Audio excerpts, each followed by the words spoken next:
Welcome to Rebuild My Church Again, RMCA Bishop channel.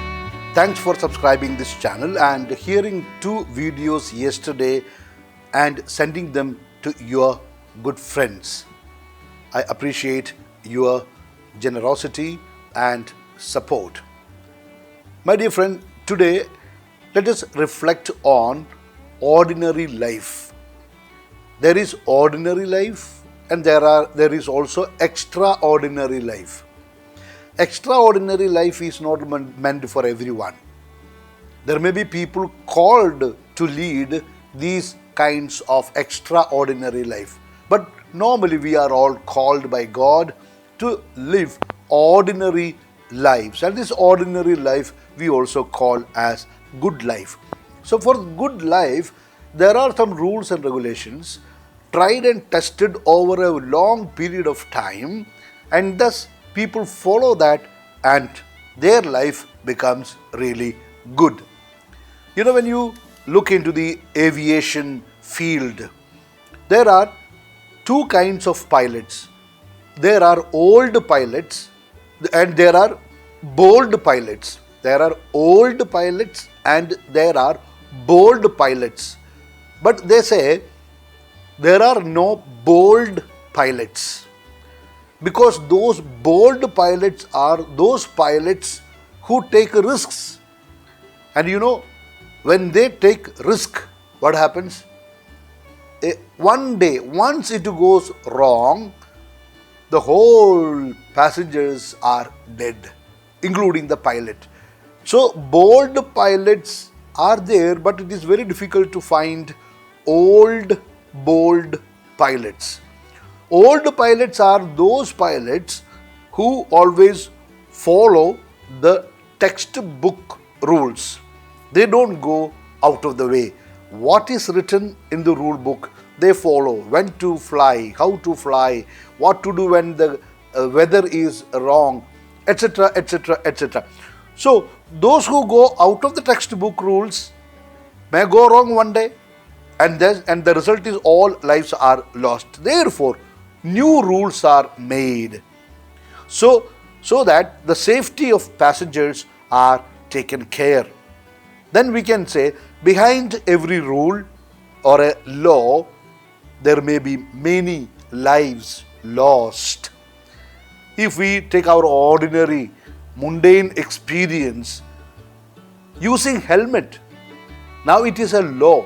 There was a time when it was not a law, but when many lives were lost, the rule came, all should use helmet, especially on the 2-wheelers.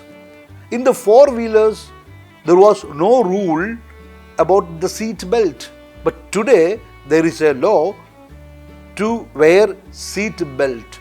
In our country, I think it is not, in India, it is not a rule even now to use seat belt for those who sit behind, but those who are sitting in front, driver seat and the second seat, they have to wear.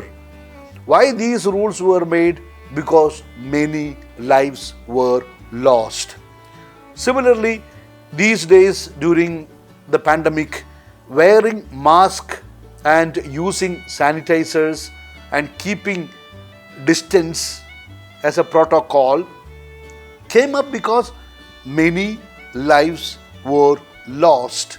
Similarly, keeping the queue, be in the queue, don't jump the line, don't jump the queue, or taking the bill for every purchase. These things, all rules and regulations are made in order to make life good. So from this, what I want to derive is, if you want to have good life, my dear friend, do nothing wrong. Do nothing wrong. Then what will happen? The right thing will happen by its own. Teach your children this principle. Tell them not to do anything wrong. Then what will happen? All what they do will be the right thing. It happens by its own. Now one question may arise here. Should we not take risk in life? Should we not try out new things? The answer is, Why do you want to burn your finger to know that fire burns? Allow others to do the experiments. Allow others to take the risk.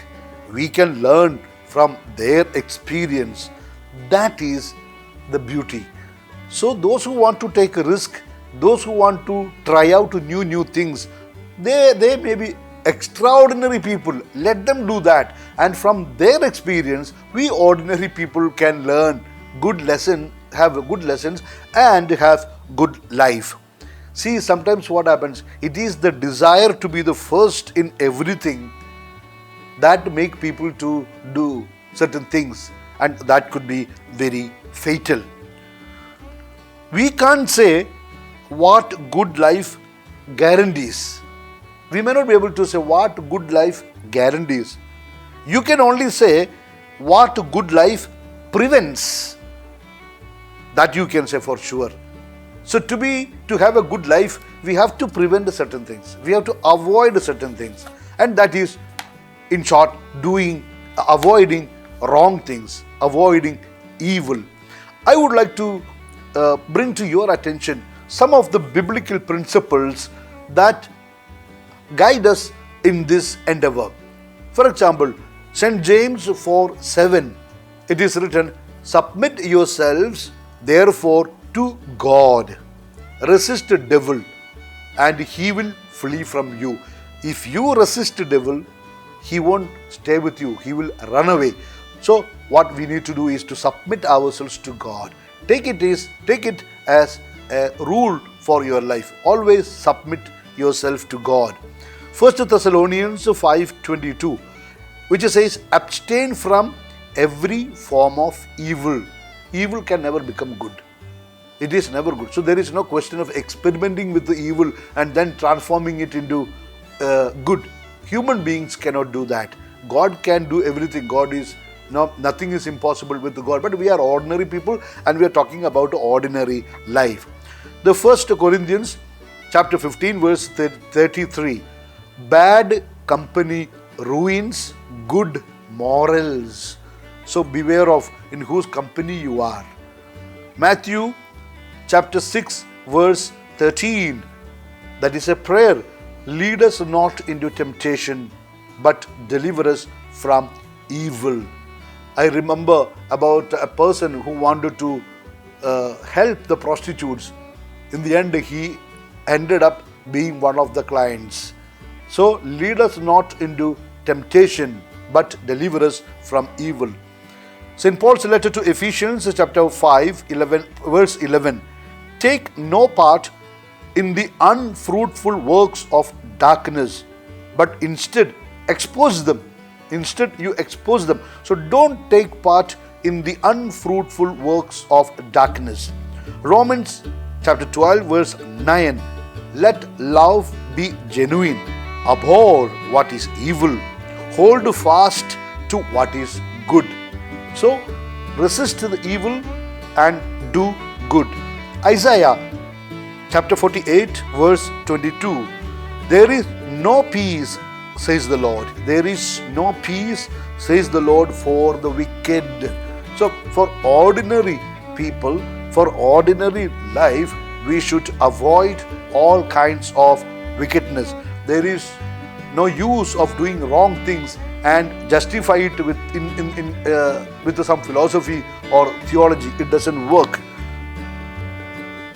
St. John's letter, third letter, chapter 1, verse 11.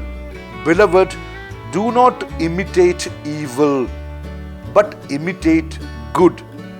Whoever does good is from God.